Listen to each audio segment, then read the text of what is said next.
Lorsqu'un footballeur prend sa retraite, ce n'est jamais facile de réussir sa reconversion. Si certains font le choix de complètement tourner le dos au monde du football, d'autres choisissent de rester dans cet écosystème, que ce soit dans les médias, dans la gestion d'un club ou directement sur le banc en tant qu'entraîneur. Et c'est ce choix qu'a fait l'ancien joueur dont on va parler aujourd'hui. Il est une véritable légende dans son ancien club et tout porte à croire que sa carrière d'entraîneur sera aussi belle que celle qu'il a eue en tant que joueur avec les Reds de Liverpool. Aujourd'hui, on parle de Steven Gerrard. Bonjour à tous, j'espère que vous allez bien et que vos proches sont en bonne santé. Aujourd'hui, on va lancer une petite série de vidéos où l'on va parler des futurs grands entraîneurs, ou du moins ceux qui en ont le potentiel.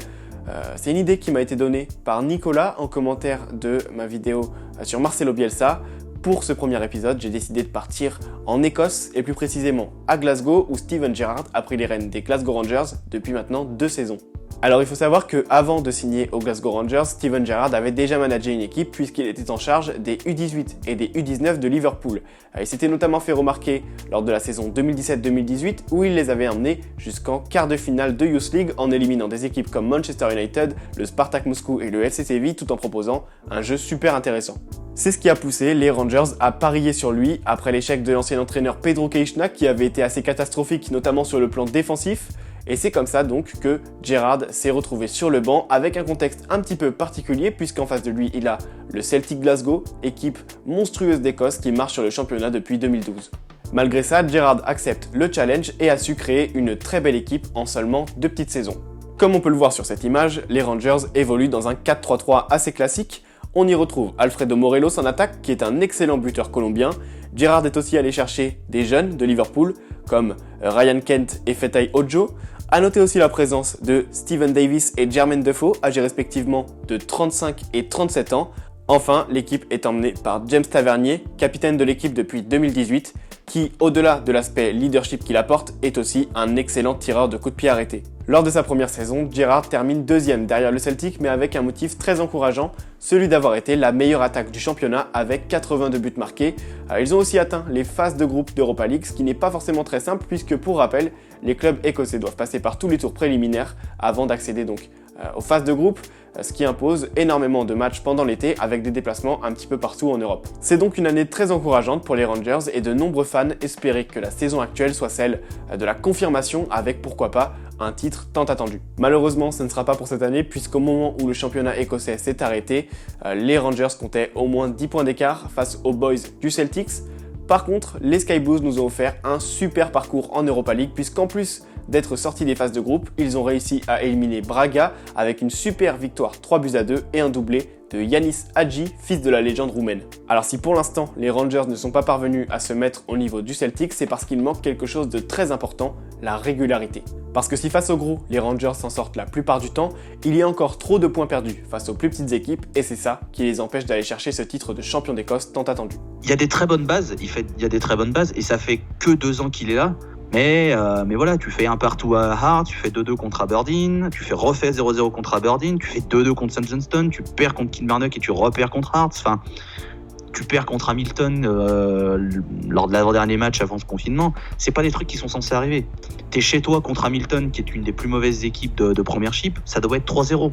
Si t'es les Rangers, et c'est là où le Celtic est largement meilleur, c'est que même quand le Celtic est pas bon, il gagne ce genre de match. Je suis persuadé que si Gerrard reste encore quelques saisons en Écosse, il finira par remporter un titre, alors que ce soit une coupe ou un championnat.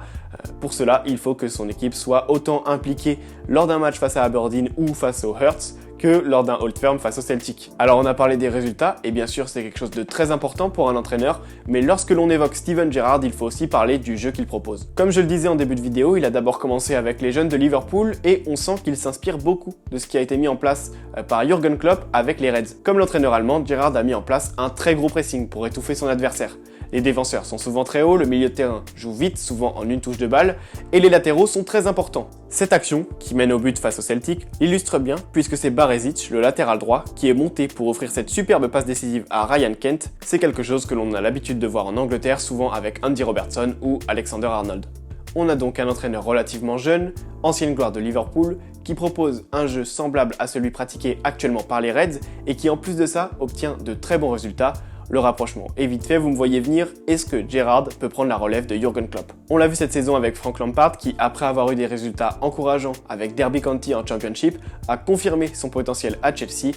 On peut imaginer que les dirigeants de Liverpool gardent un œil sur leur ancienne gloire et que de son côté, Steven Gerrard ait pour objectif de diriger Liverpool d'ici quelques saisons. Après, personnellement, je ne pense pas qu'on le verra tout de suite du côté d'Anfield, d'une part parce que les deux entraîneurs sont sous contrat avec leur équipe respective jusqu'en 2024, mais aussi parce que ce sera sans doute plus compliqué de passer après Jürgen Klopp que après Maurizio Sarri et l'interdiction de recrutement de Chelsea. Le bon exemple pour moi, c'est Brendan Rodgers qui s'était un petit peu brûlé les ailes en passant de Swansea à Liverpool, puisqu'en 3 saisons, il n'a jamais réussi à remettre les Reds sur le devant de la scène, trop dépendant notamment de Luis Suarez.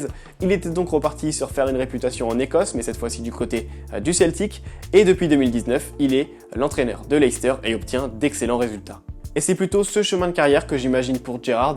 Je pense qu'il aurait raison de prendre une équipe du top 10 en Première Ligue pour prouver qu'il est capable de manager de la même manière une équipe dans un des meilleurs championnats du monde que un des 2 cadors du championnat écossais. Ça lui permettra de prouver une nouvelle fois sa légitimité pour pouvoir retourner aisément à Liverpool sans que la marche ne soit trop haute. Pour moi, il n'y a pas de souci. Dans les 10 prochaines années, et je lui souhaite que tout se passe bien, il finira à Liverpool.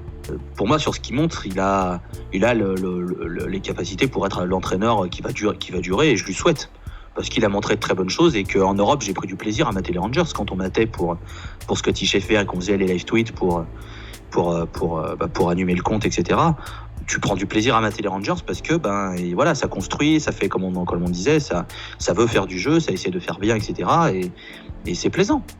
L'avenir nous dira quel chemin empruntera Gerrard lors des prochaines saisons, mais je pense qu'il fait partie de cette nouvelle génération d'entraîneurs qui comprend le football d'aujourd'hui et qui sait manager une équipe sans se faire marcher sur les pieds. Voilà, c'est la fin de cette vidéo, j'espère qu'elle vous aura plu. N'hésitez pas à me dire dans les commentaires quelle carrière vous imaginez à Steven Gerrard. Est-ce qu'il va finir par retourner à Liverpool, par être champion d'Angleterre ou peut-être même champion d'Écosse?